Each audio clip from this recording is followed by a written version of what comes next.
Welcome back, brothers and sisters. I am Braden. This is Langley Outdoors Academy, the place where we not only talk about what's going on in the gun world, but also how we're going to fix it together. And a big part of fixing it is fighting the abuses against our rights every single day. Everything will be linked in the description box below, and today we are going to dive into all the problems and all the points of failure of which led to tragedy in Michigan, and which has also led to more gun control proposals. Again, all of which would not have stopped this, all of which are completely ignoring the previous run-ins with the law, which we've seen again and again and again, and obfuscating the entire problem, of which is just too inconvenient for gun control. Again, like I said, everything is linked, and please send this one out because Michigan, we need to rally. This is something that can be defeated, but we're going to break it down right now. If you are new or you're a returning viewer, please consider hitting that like button, subscribing to the channel, and turning the notification bell on. We need as many people as we can to get in the fold with us, to spread this information, pass the blessing of the Second Amendment on to the next generation, and fight things just like this. Now, as we go into this, keep in mind, the gun control push has already been announced in Michigan. They've even said in multiple occasions, we've been thinking about this for 10 years. We could just never do it. So we're moving the timetable up.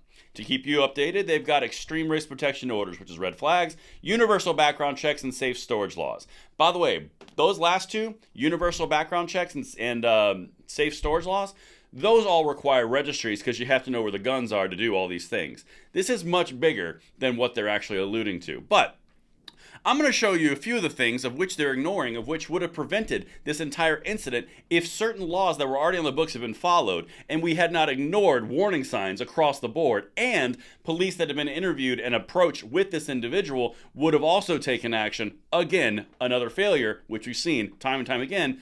This would have been reverted. But let's start with the president, because this makes sense. Some of you know that and I'm going to say something that's always controversial, but there is no rationale for assault weapons and magazines that hold 50, 70 bullets.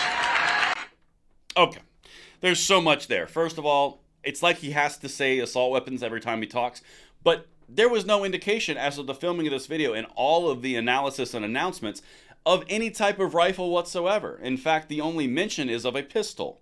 Now, these things are terrible, and I do not like talking about them because personally I think this is too soon to go down this gun control road, but here we are. Now, the president comes out and says 50 and 70 round magazines are unacceptable. Assault weapons must be banned, even though neither of those two things were involved in this incident at all as of the recording of this video. But now I'm going to show you a few things of just where this could have gone wrong, and if you truly want to do something and never again mean something, check this out. Individual, I'm just going to refer to this person as individual, was arrested in Lansing and charged in June 2019 with carrying a concealed pistol without a concealed carry permit, according to Ingham County court records obtained Tuesday by The News. The initial charge was a felony that carried a potential penalty of 5 years in prison, according to the records. Well, 5 years in prison from 2019 to, 2024, that wouldn't have happened. We've already had brush-ins with the law, and some DAs decided not to issue the charge on this individual because they got out with 2 years of probation. Interesting how that's not being focused on by the Democratic legislature of Michigan. The fact that the DA let this person out pre-crime. These things that already happened. Nope, can't talk about that because probably I can't even go down that road. Let's continue.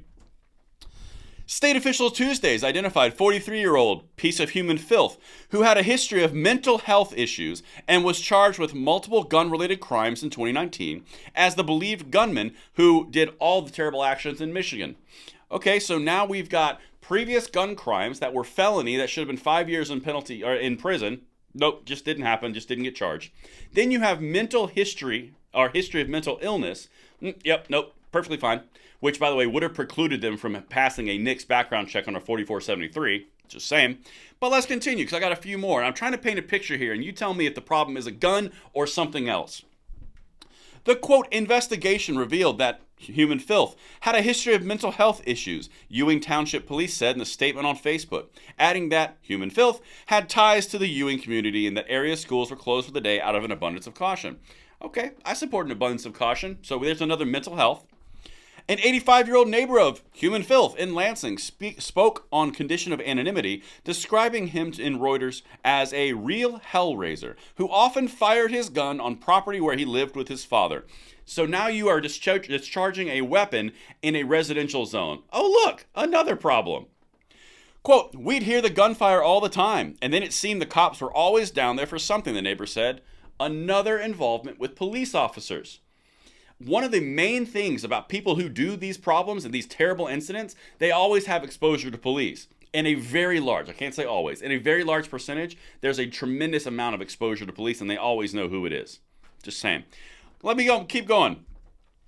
The suspect's father, Michael McRae, told the Washington Post his son was arrested for carrying a loaded firearm without a concealed carry weapons permit in 2019 and later lied about having a gun inside the home. Okay, so now he's lied about having an illicit firearm. The images showed him walking into a building, then mounting a flight of stairs wearing a jacket, a baseball cap, and a black mask over his lower face. He appeared to be holding a pistol in one hand, but authorities have not disclosed what type of weapon was used. Let's go back to the very beginning of this video where President Biden says ban assault weapons in 50 and 70 round magazines.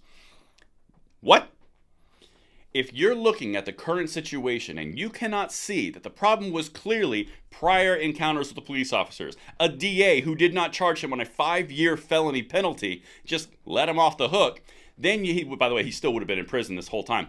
And then you've got the police being involved from discharging a firearm in a residential area, and now you have mental health history. Does any of that lead to the point that an inanimate object is the problem? Meanwhile, they're using this to push for universal background checks, safe storage laws, and red flag laws. Universal background checks and safe storage laws require registries. You need to know where the guns are to enforce that.